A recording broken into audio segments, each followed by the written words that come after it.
Yo, what up guys? Another day, another peso. So ngayon, mahaba-habang biyahe tayo ngayon. One day drive.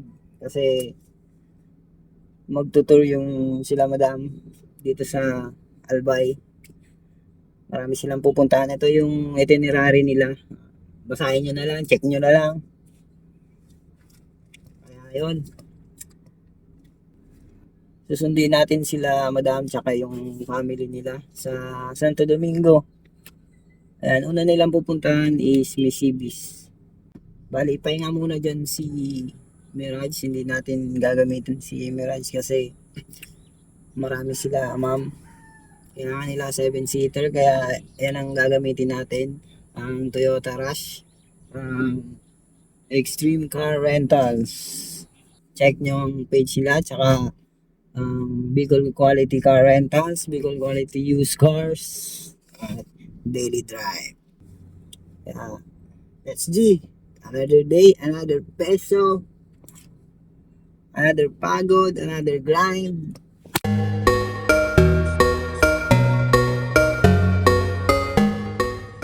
Ayan, nandito na tayo sa Santo Domingo, sa bahay nila madam.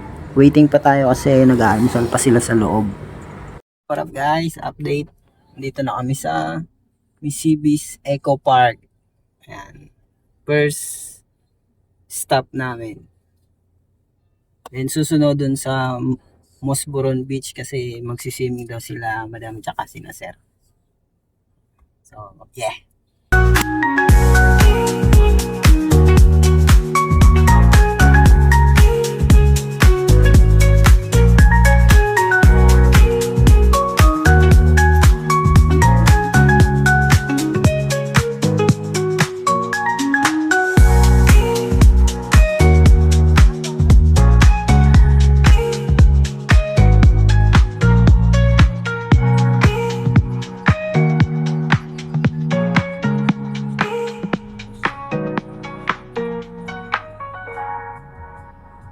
Ayan, dito na sila ma'am sa Mosboron Beach. Ayan, pumunta sila dyan, pababa.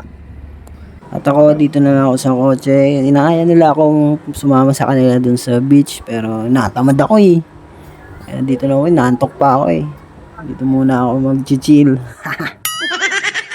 Ayun, tapos na kami sa Misibis, Mosboron Beach. Nandito na kami sa Nuestra Señora de Salvacion Statue kasi magpipicture daw sila kahit maulan.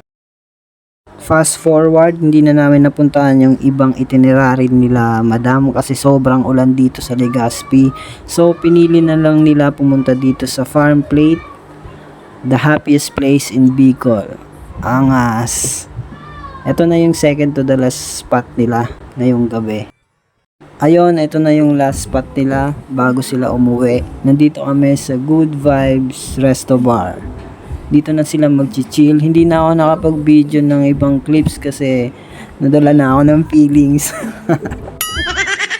So hanggang dito na lang. Maraming salamat sa panonood. Maraming salamat sa pagsubaybay at pag-avail ng aming services. Another day, another peso. All good day and good night.